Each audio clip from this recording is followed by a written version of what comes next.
régime, mais mal vu du régime, parce que vous êtes bourgeois. On ne peut pas dire mal vu, ça je ne dirais pas que je suis mal vu, mais ils sont très clairs, vous savez, ils sont très logiques les Chinois.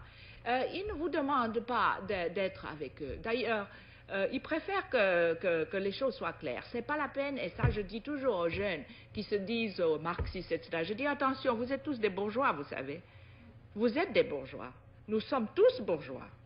Parce que nous vivons dans une société bourgeoise. Alors, ce n'est pas la peine. Si vous allez en Chine en disant « je suis marxiste », on vous regardera comme ça en se disant « est-ce qu'il a fait la longue marche? Est-ce qu'il a un peu pioché dans la campagne? Est-ce qu'il sait de quoi il parle ?» Eh bien, nous n'avons pas fait ça.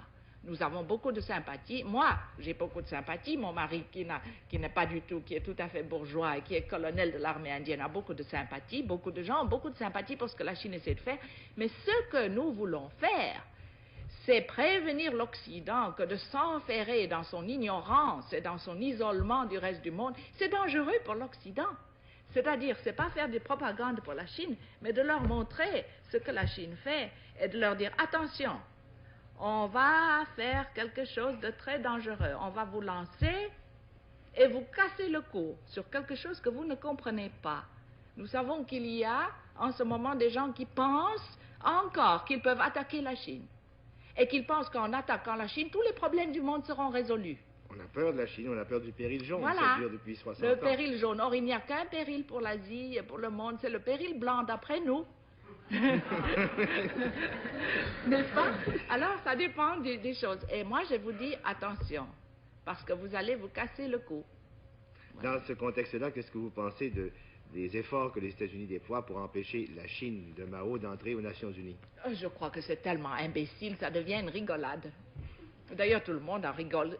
D'abord, n'est-ce pas, ils reconnaissent aux Nations Unies un monsieur Chiang Kai-shek, qui était un militariste, qui a eu 20 ans en Chine, qui s'est fait jeter hors de Chine avec toute la population presque l'exécrant, excepté évidemment probablement 5 à 10% de gens, des bourgeois, évidemment, qui faisaient de l'argent sous lui.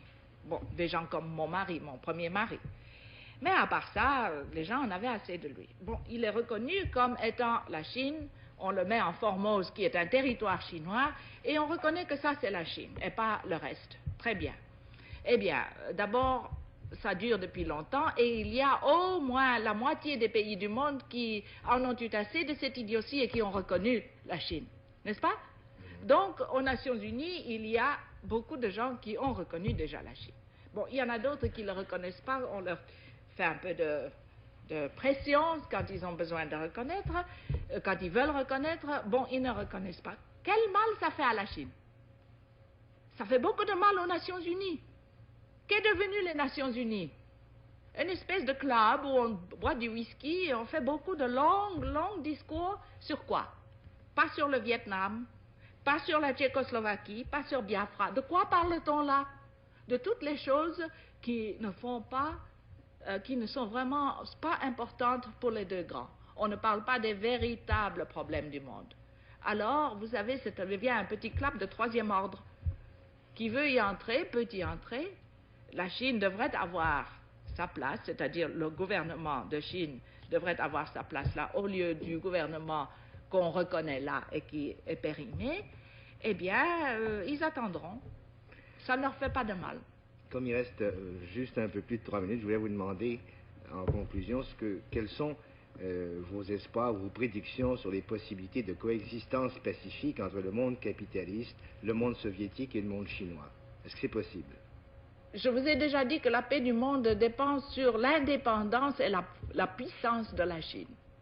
Un pays faible, c'est une tentation pour la guerre. Pas un pays fort.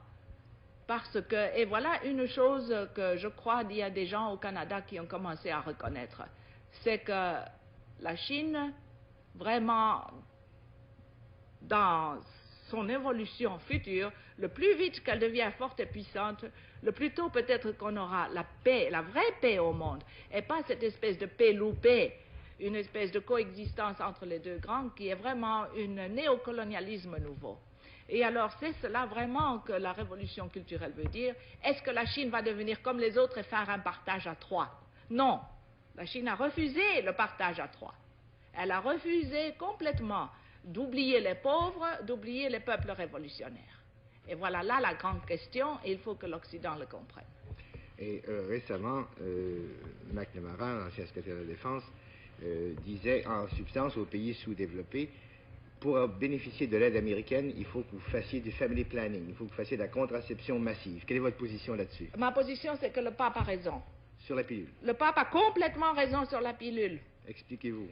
Parce qu'il n'a pas pensé seulement, encore une fois, à la petite minorité occidentale isolée qui veut faire du planning pour sa propre convenance.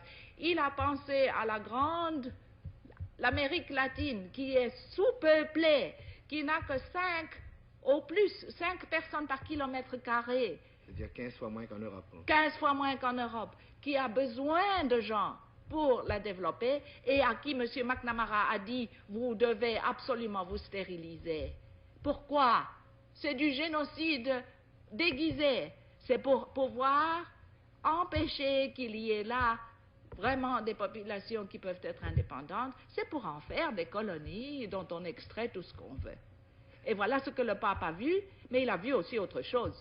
Il a vu que de dire oui à la pilule, amènerait une chose que l'archevêque de Recife a dit. Il a dit, si le pape avait dit oui à la pilule, chaque femme, chaque jeune fille en Amérique latine serait à ce moment-ci bourrée par compulsion de contraceptionnel.